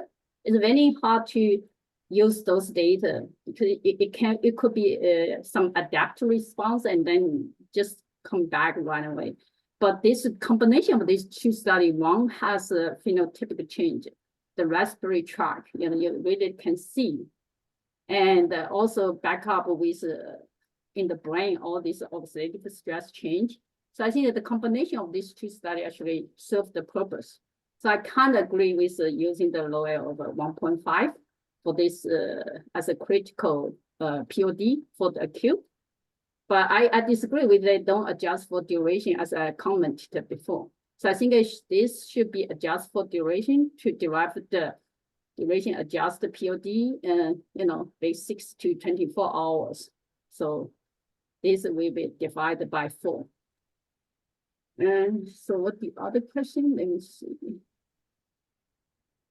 I just go down on my also. So yeah, I kind of agree with using the 2 monkey study. I think that the interspecies uncertain factor string is good because the monkey, the kinetics is very similar to human. It actually is essentially already doing the human equivalent concentration calculation. And in current practice, if we do the HEC, human equivalent concentration, we actually get rid of the kinetic part of the uncertainty effect from interspecies extrapolation. So leave a string as to accommodate the possible dynamic difference between monkey and the human. So I agree with the interspecies factor of 3. And interspecies, I think 10, that's very conventional, especially when you're already using monkey studies. So I think 10 is good. And low L to no L, I think it should be 10. Just like I say, 1, also like the presentation already, kind of summarized. One is it's a 1 dose study. So I think I give a 10 is good. And for the last question, database uncertainty factor, I have to give some weight to the manganese PBPK model. Actually read a lot, I kind of like read a lot of a PBPK model paper. The PBPK model for manganese actually, quite good compared to other chemicals. So I can't actually give them more weight. If of course every model has so many uncertainty, but relatively speaking, compared to other chemicals, this is actually pretty good. So I think that they already, I like the approach to run the 5 microgram per cubic meter and see all different scenarios, how see in the brain what the manganese concentration. So I think that they somehow, even with 5, you kind of already didn't see much change in the brain compartment. I think that the model also incorporate different routes, including dietary contribution, including nasal to brain direct route, and also accommodate all the different forms of manganese. So I kind of give it their, if they run the model and didn't see big change, I think you can, there's many adjust for whether child is more sensitive to the, compared to adult and lack of a developmental study, but they actually rat study. The change itself just based on some gene study is not really so huge. So it's a combination of the whole database. I kind of agree with we don't need the additional, it just give to 1. So I except for, the duration adjustment, I think if based on this calculation, the TRV for acute attention for all will be is like 1.25, because the only difference I change is the duration adjustment. And I think that's a very standard practice. I don't know why they don't use it. We use when we use any kind of study, if it's not 24 hours, so we do the duration adjustment. I don't think, there's say, like John already said, total uncertainty, there's no, we don't have such as a cap. The cap is when we exceeding 3,000, why we don't use it? Because it's too uncertain. If you have so many uncertainty, you really cannot use the data. So I don't think that there's a reason. But of course, if you're uncertain too high, we're not going to use this study. So I don't think that there's a cap thing. What option? So I would propose my own, option by doing duration adjustment and take exactly all the other uncertainty factor from the top strategy group. So the difference is 1.25. I think that will be the value. If you want, I can put it in the table. But yeah, I think I have. I think yeah, that's it. Thank you. Awesome. Thank you, Daisy. Let's go John Stanek and then Jeff Falls. Yeah, I'll just reiterate what Daisy and John have said regarding some of the procedures. Yeah, the total UF of 3,000 for EPA, if we're above that, we're not doing anything. It's too uncertain. However, I've been involved in some acute guidelines through other agencies like OECD, and sometimes they have one published, and we have, we used to do the AEGLs, and there's some guidance there. Since it's acute, they tend to focus a lot more on just a couple of the uncertainty factors, more like the interspecies, interspecies, and whether or not you're using a low AL or no AL. So I don't know if that limits things, but they tend to put a heavy emphasis on that. But one thing that's also been brought up, they spend a lot of time talking about duration adjustments. To me, that's a big miss here. I don't see any compelling reason why it wasn't done. So I agree with Daisy there that at least the 6 of 24 needs to be done. I don't know whether to include the 5 out of 7, since it's a 3-week study, needs to be done. So that would, with uncertainty factors, like Daisy said, it would be 1.25 or 0.9, depending on how, what people thought about that. So I think that's something that does really need to be considered, since we are at 20. And in fact, I asked a couple people at work about that, and they couldn't figure out why that wouldn't be done. Just because it's based on a couple-week study. We would still do it for any scenario, unless somehow the model incorporated that adjustment, but it didn't. It just said we're going to do it for 24 hours. So I'll just stick kind of to studies. As far as the studies go, these are the ones that are available. I know it's being called a low AL, but it's really hard to say something's a low AL when you have a control in one dose. And I know that's just because the one dose was only considered in the 15 exposure days, where there were multiple doses in all those studies. When they went out to, I guess it was 65 days or something like that. In the lower doses in the longer term studies, there weren't effects. I don't know if that's information that could be leveraged to support that the low AL is really 1.5, because the problem is there's, the mixed lung paper, and then there's everything else is oxidative stress marker. And those data are kind of all over the place. I don't know too much about those markers to know what really to focus on. And they measured those in all the brain regions. So there might be some support that there is a no AL somewhere, if that's a route to go. But then again, I mean, the database itself is limited. I do think the modeling helps, although I'm trying to wrap my head around while reporting levels in brain regions protects against respiratory effects. That could have been modeled. They could have used MPPD particle modeling and did a quick shot at whether or not there is a difference between the monkey and human deposition, and looked at the retained dose after 24 hours or after 6 hours, and just see if it is different or the same, just to confirm.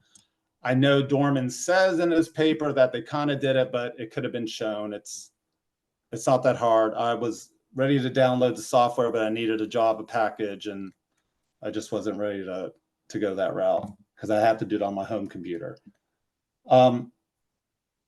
So for now, those are my main sticking points. I think if I think of something else, I'll chime back in. Great, thank you. Jeff? Yeah, thanks. I have some quite a bit of sympathy with some of the views expressed already, particularly from Daisy with the time adjustment issue, and with John, both Johns. I do feel like there should be some attention, or at least pretty good justification why not, to consider that time difference, but for reasons that have already been articulated. I look at the uncertainty factors and consider that option 6 seems pretty reasonable to me. I mean, I take the point that that the single dose study is not ideal. But when you consider the combination of the fact that we're dealing with primate data, plus we have fairly well-developed PBPK model, I don't really feel like in this case a database uncertainty factor is really justified. And the points that John Stanek just raised about the low L and no L are interesting. I haven't considered that, but that's maybe something that could be explored to further reduce the cumulative. I don't feel like a cap is a good idea, just because it is inevitably arbitrary, even though the points that were raised in the presentation about overlapping uncertainty factors is true, but it's very difficult to tease that apart, and to impose a cap is also arbitrary. So I'm not in favor of it. So I guess overall, when I look at this, I'm in favor of a modified version of option 6. If there was a time adjustment added to it, I think that's a fairly reasonable way to go. Yeah, that's my view. Awesome. Thank you, Jeff. Let's go John Vandenberg and then Susan. Thank you. I think the time adjustment question keeps coming up, and I think it would be useful to ask the petitioners or Camry here or the others to speak to that. Why was there no time adjustment done? Could you address that? Do we want to bring folks back? Because Daisy, I think that was the question you were asking, right? Is that the same? Is that a similar question, John, around just the? Yeah, I asked. I don't think they answered. I'll raise that question now because I'm raising it too. Okay. Holly. Holly. Okay. Yeah, I've been digging up on my computer while we've been talking. It was a question I had as well about the exposure time adjustment. And I dug up what I found in the Texas document on why they did not include the exposure time adjustment, and I could share that on my screen. It's just my notes from an excerpt that I took. I can't speak to what the petitioners did, but maybe that would help some of the discussion if we took a look at it. And it looks like I got this excerpt, this is just in my notes, from the Texas developmental support document, which is linked in the framing document if you want to pull it up on your own screen. And it looks like I found quotes on it on page 16 of the PDF. I think it's like actually page 8 of the document, but on the PDF, it's the 16th page. And I'll share my screen and just show those, and that might help you all look it up real quick, and we can take a look at their reasoning. Let me share my screen. Okay. Can you all see that okay? My screen, if I zoom it in like that? Yes. Okay. Okay, cool. So this was just my prep notes on this exposure time adjustment. And I made note of the exposure duration that was happening in the Dorman et al. 2005 study. And then I found 2 quotes that mentioned the lack of an exposure time adjustment. And I thought this one was one of the ones where they talked more about it, this page 8, I think it's technically 16 on the PDF. But these are quotes I took out. This minimal LOA-EL will be applied to exposure durations up to 24 hours of exposure, since study data demonstrated that the accumulation in the lung predominated over the 90-hour total 3-week exposure period. And then they go into another quote that after 15 exposure days, the lung manganese was statistically significantly increased over control, demonstrating that toxicokinetic clearance did not occur after each daily 6-hour exposure, but rather than manganese accumulation in the lung occurred from day to day, and in fact appears to have reached steady state. And they reference the Dorman table, and they say this supports use of results from this 90-hour total exposure for derivation of a 24-hour value. And I wanted your all opinion on this. And I found where that relates to their guidance in their 2015 guidance that's not specific to manganese. And of course, I just have a screenshot here for my own notes, but I found a bullet. I won't read all of this, but they said that they don't do, I interpret this to be they don't do adjustments to time when it's reasonable to assume that steady state has been achieved. It seems like it all has to do with the steady state comment. So maybe this helps you find it on your own, form an opinion on it, but these were the notes I had kind of gathered when I was trying to figure out why they did not do it originally. Yeah, I think hopefully that helps that's a little what bit. the answer, you know, Camry and did. But like I said, because unless you have a study, we also, you know, even within our, you know, section, sometimes we kind of discuss, because it's really it's a code so different. What if you not collect for 24 hours? It's in a state you can recover, even you reach the steady state, right? But if you prolong the exposure, that's why I try to argue my case. Unless you absolutely there's data show, if you're exposed for 24 hours, it's similar as 6 hours. We see delayed effect. So you know, I kind of, you know, even yeah, they give the reason, but I kind of, you know, it's not very strong, because you really don't know. You know, 24 hours is completely different from 6 hours.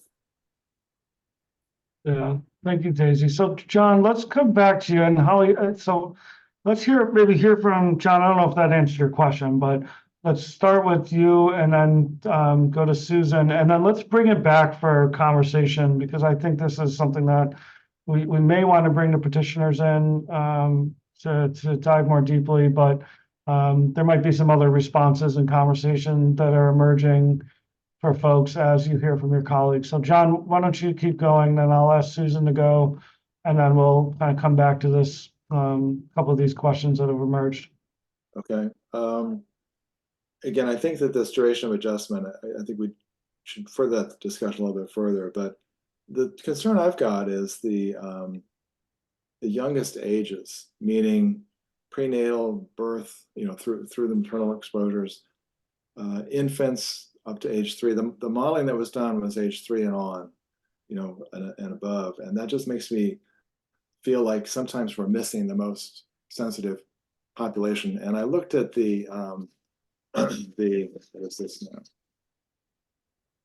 This is the NIH sheet on manganese for exposures leveled in the diet that is considered to be, you know, necessary for you know, normal exposures. But then they also have in here about exposures that are considered to be the upper tolerance intake. Now this is, you know, for ingestion, but what you really see is the dramatic decrease in the upper intake levels, tolerable upper intake levels. As you get to younger and younger children, it gets lower and lower. And I don't know that this modeling that we're looking at really reflects that very well. So I don't know whether that's actually best applied as an uncertainty factor to the database or to the intra-species, which is a 10. It could be bigger than that, it seems to me. And I think that's kind of what John Boudreau was saying. John, if I'm misstating what you said, I think that's something to consider. So I'm not sure where that fits in well, but I do worry about the paucity of data for infants here in terms of the modeling that we're kind of looking at. So, you know, I don't have a bottom line at this point. I've done it in different ways, and I come up with uncertainty factors that range from 900 or 1,000 or even more. So let me just leave it at that for right now. All right, thanks, John. Susan.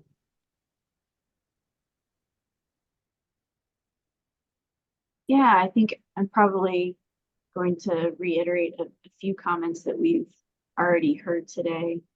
The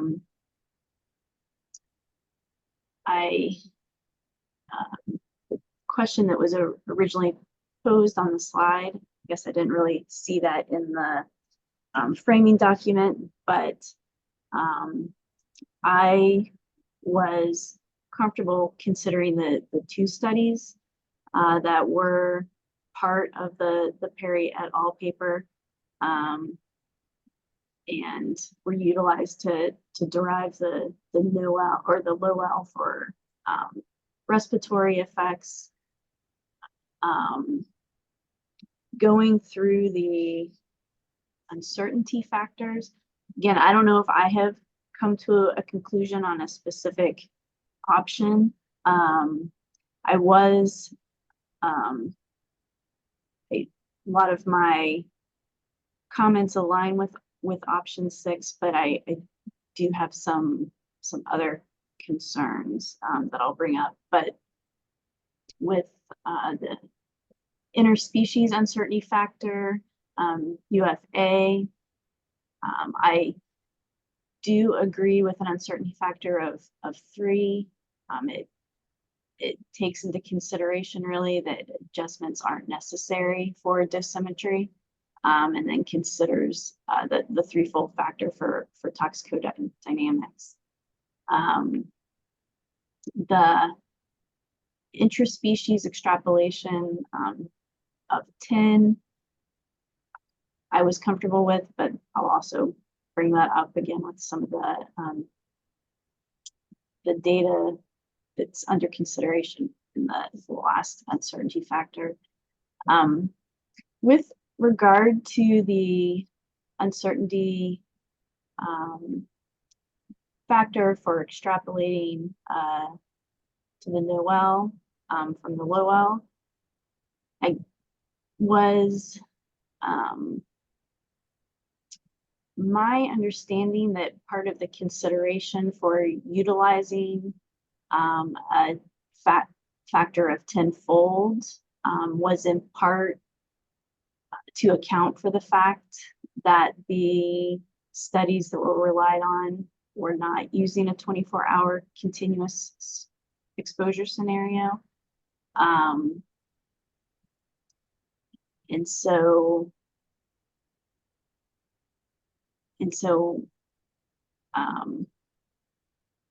I had considered that there was a consideration for that uncertainty incorporated here.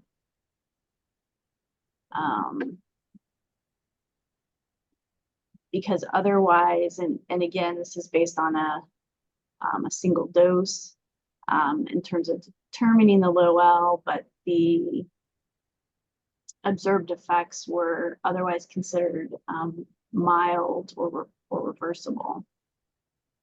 And then with regard to the uncertainty factor for database, really thinking about the need for adjustment for the possibility of identifying more sensitive effects if additional studies were available. I do think that the PBPK modeling that was utilized is quite strong. It does take a lot into consideration from different models, different routes of exposure, predicting tissue concentrations in different brain regions, incorporating direct transport, manganese via the olfactory nerve. But it really does rely on either infant exposure through lactation or those child adolescent models. So I agree that it's really not addressing the potential for in utero exposure. There is data that suggests, and the petitioners brought this up, that brain tissues levels wouldn't be expected to be above background, and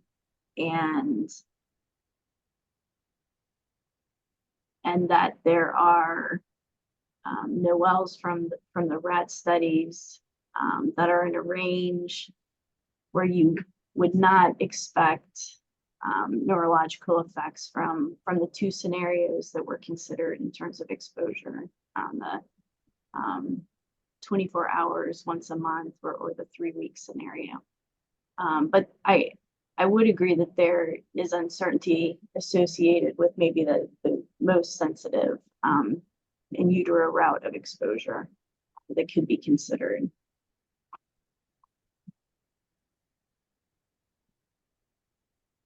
Great, thanks, Susan. So I wonder if we can kind of open it back up. So I appreciate actually how this has unfolded. So John Boudreau, you set us on a nice path where folks kind of reflect on the whole, raise a couple questions.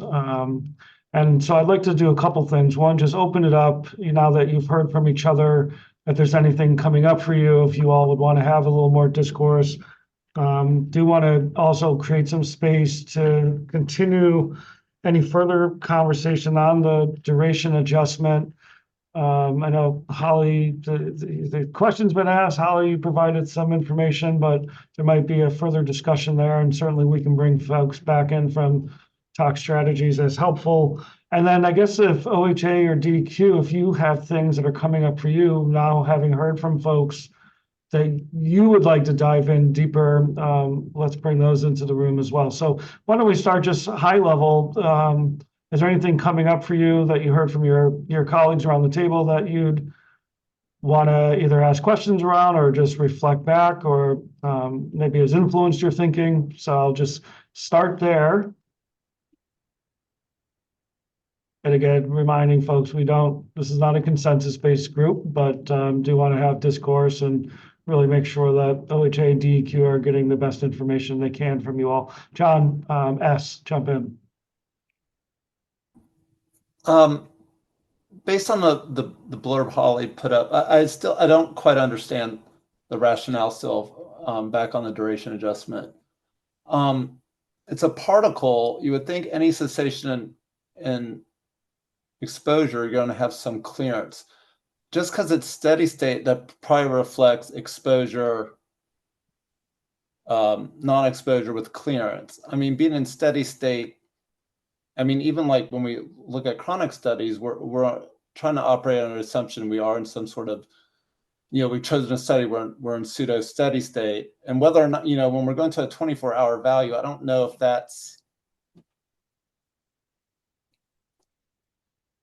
something that would happen anyway. And if we were to do C times T, we're doing that to think that we would be able to mimic that steady state. So I just don't find that compelling enough to not, I think that bar has to be high. And I don't see, based on such a limited database, I don't know if we have enough information to not do it. Put it this way, it'd be highly abnormal not to do it with a intermittent exposure to not duration adjust based on any other agency guidance I've seen from anywhere else. All right, thanks, Sean. Other reflections? Yeah, Daisy, jump in. Yeah, I just want to add in EPA and we like DPR for the acute, we don't do the weekly adjustment 5 to 7. We only do the hour. So just to let you know, EPA and us, we all just do the hourly adjustment. Yeah, thanks for clarifying that, Daisy. Jeff? Yeah, thanks. I was just kind of wondered what the group thinks about, we're sort of looking at this contaminant or this chemical or this element as sort of a traditional risk assessment exercise with these application of uncertainty factors and where we end up. And because it's an essential nutrient, which the lion's share of the systemic exposure will be from the diet, potentially some from drinking water. I just wonder if it's useful to go and look at these values, the TRV, and do kind of a reality check in terms of what is the proportion of daily exposure we're talking about here, because this isn't some sort of data poor contaminant, which isn't supposed to,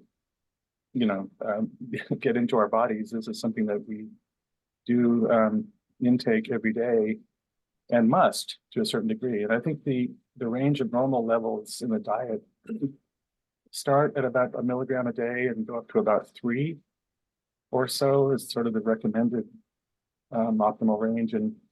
And adverse effects are expected to occur around 8 in the diet, milligrams per day. So this TRV that's proposed, if it were to be 5 micrograms per cubic meter, we're talking about, if it's 20 cubic meters per day in inhalation, that's about 100 micrograms, which is about 10% of nutritional adequacy on a daily basis. So I'm just wonder if that's any kind of, I don't think, we haven't really gone into that, but is that a useful way to frame where we're ending up with these numbers? Yeah, thanks, Jeff. Great question. David, do you want to take a first crack? I think it'd be good to have a discussion about that. I did just want to highlight that with manganese in particular, there is I think the route of exposure is a really important difference. Like all oral exposure goes through the liver, and the liver is what regulates manganese levels in the body. So that's just one thing to keep in mind. But I do think that like the essential nutrient component is, we're intended to ingest it and not inhale it, right? To get our essential nutrient levels. So that's just one thing not to lose sight of in discussions about, relative contribution relative to total exposure from all sources. I think just not to lose sight of that.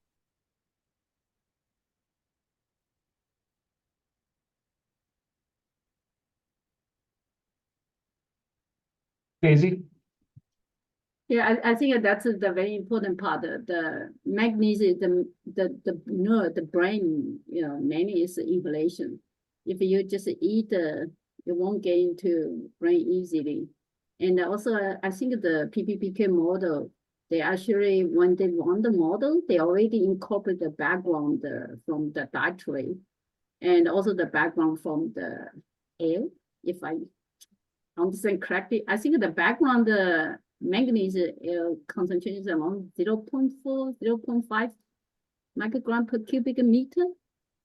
So there's already, a lot of places, of course, occupational setting should be much higher maybe. So yeah, but it's mainly the inhalation get into your respiratory, cause respiratory effect and the nerve thing. So that really is don't have the same, effect on the brain as the inhalation. Yeah, just want to add to that. Yeah, thanks for that. What else is good? Any other just reflections on kind of what you heard from your colleagues?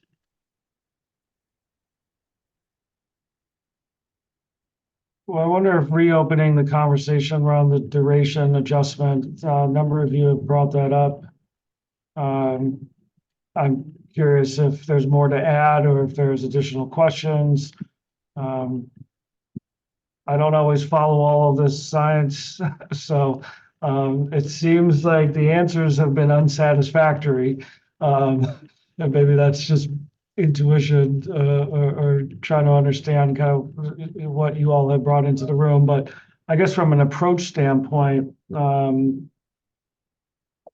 maybe just offering some insight on or guidance on that duration adjustment.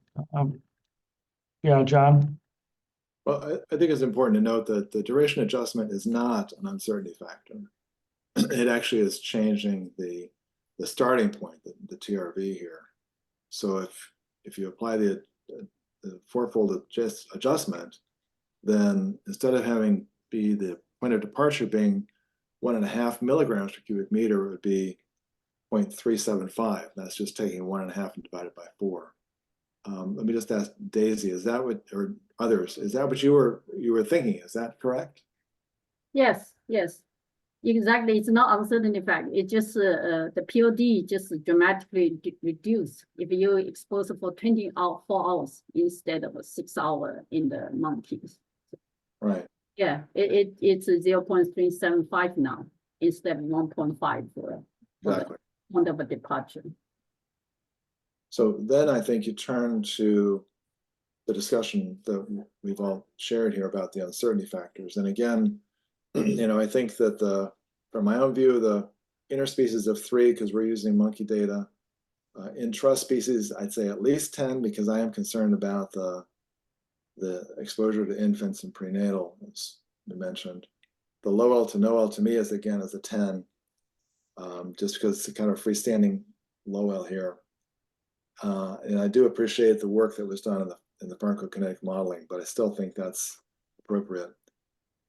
So that gives me, an uncertainty factor of about 300 on top of that. That's about where I am at this point, but open for more discussion. Yes, that's great. John Stanek? Yeah, I agree. That's sort of where I am, and I'd also like to point out we have to be cautious of what we try to lump into an uncertainty factor.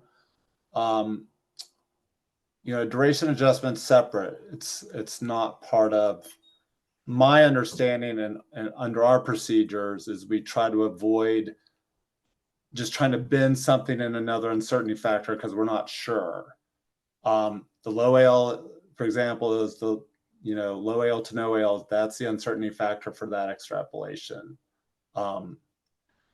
Just like we've also been forced to kind of go away from saying something's a minimal to mild low AL, thinking we can further adjust that. It's just things you got to be cautious of when interpreting some of these things.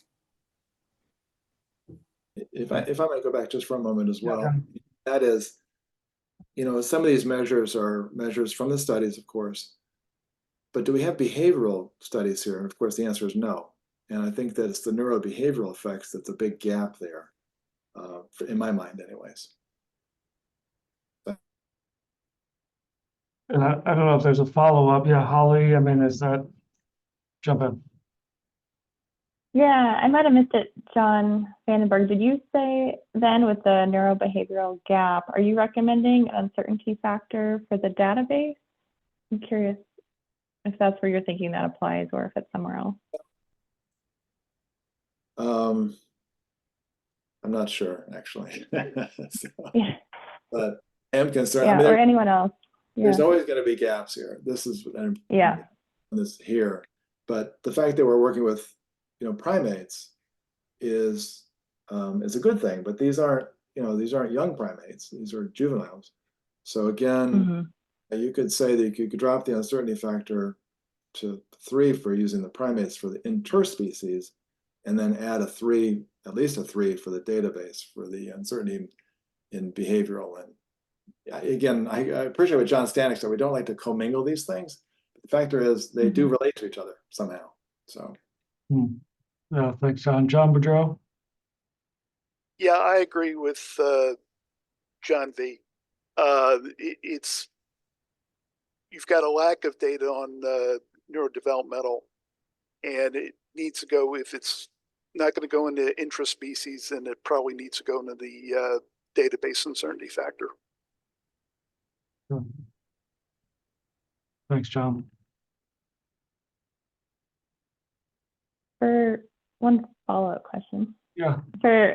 For those of you who are supportive of an uncertainty factor for database, what kind of considerations should we make when we're thinking about this for the size of that? I know we talked about maybe a 3, 6 was tossed around. I'm just kind of wondering if there's any other thoughts that I should think about when setting the uncertainty factor. John, I tend to use 1, 3, 10 myself. So.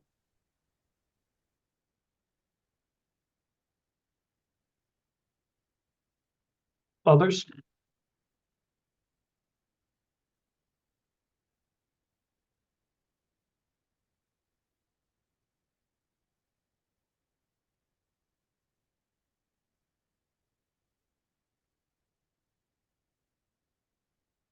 Susan? So Holly, you're asking about the uncertainty factor for the database specifically? Yes, yes. I'm curious what you all think that should be, if anything. I don't know if I know exactly what it should be, but I do think that we should take into consideration the reproductive and developmental data that exists that would suggest that that's not a concern. And so that wouldn't need to be accounted for here. And then also the aspects that are considered for the PBPK model that are already taken into consideration. So I do think there are aspects, you know, that would typically get categorized here in this category that we cannot account for, even if it, and so then focus on the things where uncertainty still exists related, you know, related to those, the potential sensitive exposure windows, in utero exposures, the data that we don't have. Thank you, Susan. I stick to my one. If the database uncertainty.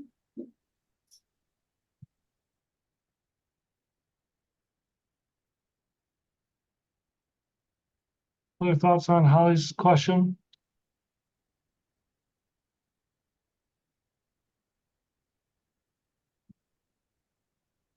All right. OJDQ, any other questions that you want to drive folks towards today? I recognize that folks have a worksheet, and I think we want to collectively encourage folks to utilize that, reflect back on this conversation, offer more detail, and submit it to DEQ and OHA. So they can really parse through the kind of various perspectives that folks have brought into the room. But again, just want to make sure we've created some space. And if there's some unanswered questions, or if anything's coming up for folks that you're chewing on or stewing on, whatever the language is, want to create that opportunity.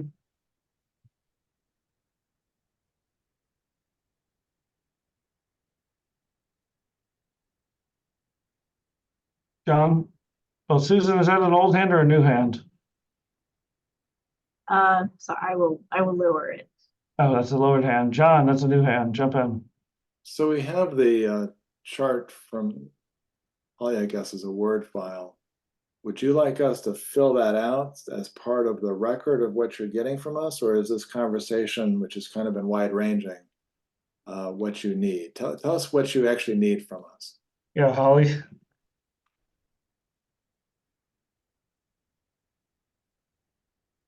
I can't hear you, Holly. You're talking and you're not on mute, but I forget that I'm double muted today. double muted. Yeah, I'm that's on my phone. one too many mutes. It's even harder.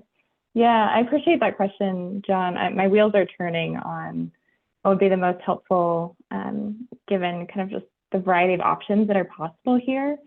But I'm thinking what would be the most helpful if you all have time and can access that worksheet. If you could all fill it in, that would be really awesome.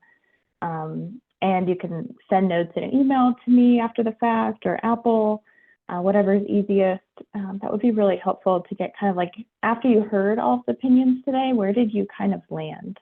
And I know that some of these things can be flexible, but I'm really curious where you landed, especially on like the critical study. What are you thinking is the best use for our program? What are you thinking for each one of these uncertainty factors? And then kind of that final value. And I'm really curious about what you all think individually about this exposure time adjustment and adding it in. That's kind of a big change that I think we should spend a bit of time on. So I'd really appreciate it if you all could fill that out. We're also going to be doing the meeting minutes from this meeting, which will kind of preserve all the conversation that we heard. And we'll send that out to you all to make sure it's accurate and we didn't misrepresent something you shared today, which will be really helpful. But I am really curious where you all landed after you heard each other kind of talk through some of this. And yeah, Dave, do you have anything to add? Yeah, thanks, Holly. Dave? Yeah, I just wanted to respond to something that John Boudreau said really early on about, I agree, like these studies are not great. And I think I agree with that. Like there are reasons that ATSDR and EPA ATSDR didn't use them to make an acute value. But I did just want to lay out a practical implication of that is that, if we don't use these studies, like John Stanek said, we probably, our options would be either to not have a number for acute manganese or stick with some kind of a modification of the existing chronic value. And that modification of chronic value, that does have a lot of uncertainty itself, like trying to sort of squeeze that down to a 24-hour period. So I wanted to make sure you knew that, like, the practical implications of saying that we're not going to use these studies I'm not sure that we have other better options, unless we decide that no number is better. But that if we decide that no number is better, then that is an option. So thanks, David. Daisy, and then John Vandenberg. I just want to say I need to leave. I have another meeting lined up. It's already a little bit late. Can I leave now? Yeah, well, you get to be your own boss over there, Daisy, though, of course. Okay. Yeah, I got the message. I sent you guys the worksheet and after all the discussion of my thoughts on everything, all the questions. Thank you. Very helpful. Thank you, Thanks, Daisy. Great to have you here. John V. Let me go back to, I guess, a question I asked at the beginning, which was, is there any information about the nature of the sources here that would give some insights about this? And that is that they've made a petition to have an acute value, and there must be a reason for that. And I suspect it's because the chronic value they would exceed at some point. But I don't know. Again, I'm trying to figure this out. Is sometimes it seems like the acute exposures may be because of batch operations or the way that the equipment is being used or something like that. Is there any insights at all from the state folks as to what the nature of the source is here? Yeah, so maybe JR, if you wanted to jump in on kind of the sources. I just want to remind folks, we're not really, that's not part of the consideration for this group, but as a point of curiosity, I don't know, JR, if you wanted to address, like, what are the kind of sources? And John, are you just asking, like, is this primarily like steel industry manufacturing? Is that what you're asking?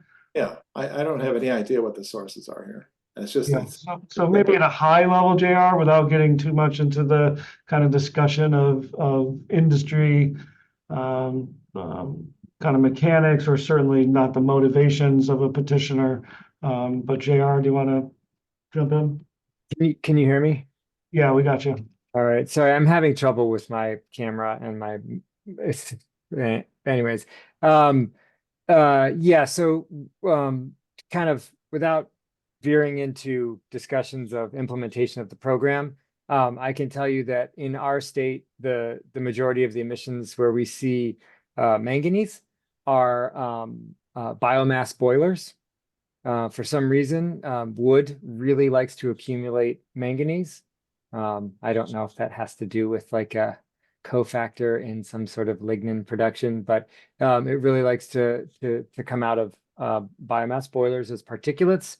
And then, as you can imagine, Ben mentioned any of the foundry operations that we have in the state. It also comes from shredding of metals as well. We've got some mega shredders in the state, so there's quite a few sources for manganese.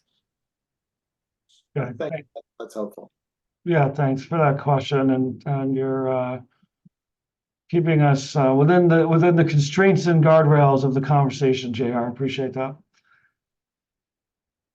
So we won't use every last minute just because it's on the calendar. So I guess I'll ask folks if there's any kind of last comments from the ATSAC members or reflections. And then really, again, just want to lift up and encourage folks to, as Daisy, it sounds like already had put her worksheet submitted to DEQ. Obviously, it's optional, but it would be really helpful for the team to kind of get your reflected thoughts, kind of additional items that come up for you. But any last commentary from ATSAC members?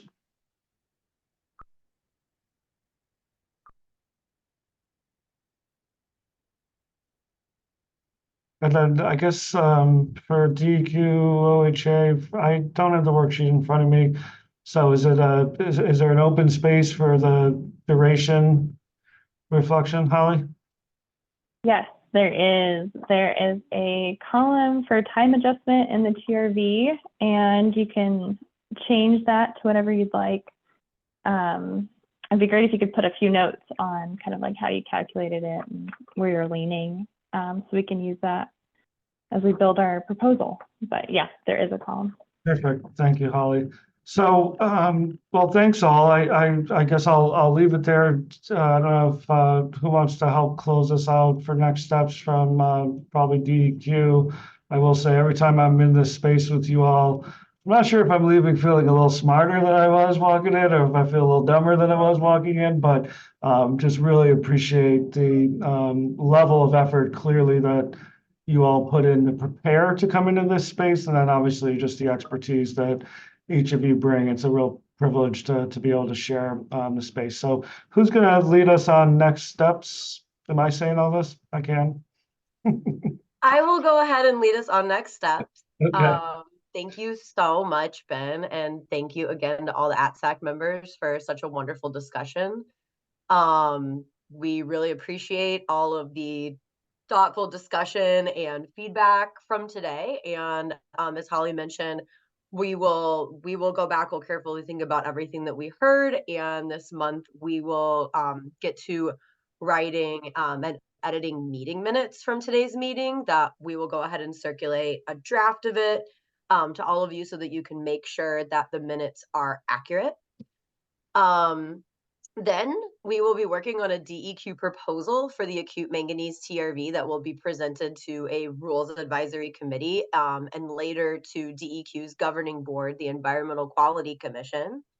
And we will keep you all updated on our proposal, likely just via email.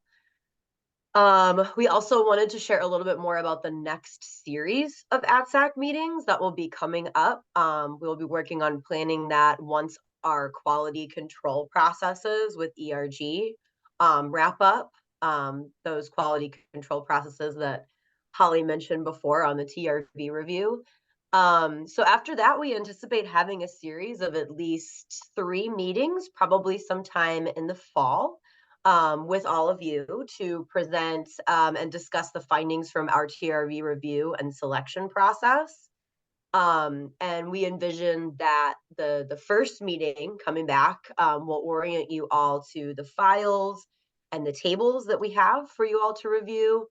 And for that next meeting coming back, you would not need to do any prep work for that, just need to show up and listen. And we will show the materials that we've prepared and answer any clarifying questions you might have. And then the next meeting after that, the second meeting in this next series, would be a few weeks after that first one. So you have plenty of time to review those materials. And then at this meeting, we hope to get feedback from you all on the overall process that DEQ followed to update the TRVs, including that QC process. And then we also hope to document feedback on our proposal TRV for individual toxic air contaminants. And then the third meeting of this next series, and the third meeting and subsequent meetings after that, if we need them, those would be time for us to spend more time on other challenging contaminants. For example, like PFAS, diesel particulate matter, et cetera, et cetera. So Yeah, again, thank you so much for being here today, and thanks for the great discussion. Let me know if you have any questions or concerns, and feel free to send in your worksheets to myself at Apple Geckner at DEQ or to Holly over at OHA. And yeah, we'll keep you all posted via email for scheduling the next meetings. And thanks again for the great discussion, and we really appreciate it. Awesome. Well, with that, we will say goodbye and send you all on your way. So appreciate everyone's time, and we'll see you at the next meeting. So thanks, everybody. Thanks, Thanks so everyone. much, everybody. Thank you. Take care. Thank you. See ya.